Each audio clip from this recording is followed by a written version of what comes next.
We're learning more details about Queen Elizabeth II's final moments before her death. Britain's Daily Mail has seen new documents, including a memo that states she slipped away without any pain. This was the last time the world saw Queen Elizabeth. Frail, walking stick in hand, but still hard at work, aged 96, and welcoming new Prime Minister Liz Truss at her home in Balmoral. It was here she took her last breath. And now a new book by Royal Biographer Robert Hardman makes public the family's private moments. The book features a memo written by the Queen's private secretary, Sir Edward Young. It says, very peaceful, in her sleep, slipped away, old age, death has to be registered in Scotland, agree 3:10 p.m.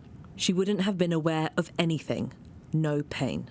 To know that she died peacefully, in no pain, is satisfying, it's pleasing, because all the while, certainly since the passing of Prince Philip in April 2021, she had been suffering mobility issues, she had been in pain, but right at the end, she wasn't.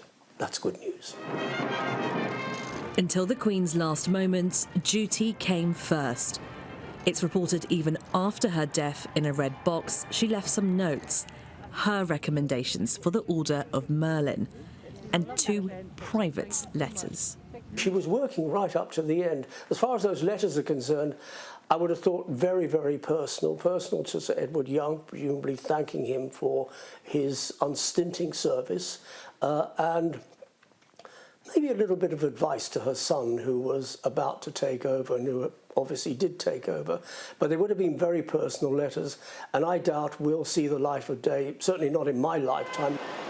One of the recipients of those letters is now the custodian of this palace. King Charles was picking mushrooms when, shortly afterwards, he received a phone call from an aide addressing him as Your Majesty. And that's when the penny dropped. And so the new king set to work. It's reported he went to his mother's bedside, said his farewells, and then prepared to break the news to the new heir to the throne.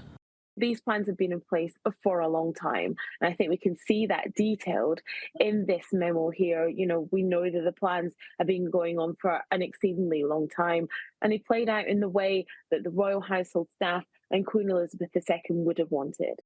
Poignant personal moments shared for the first time, and now details of a farewell forever memorialised for years to come. Sabah Chowdhury, Sky News.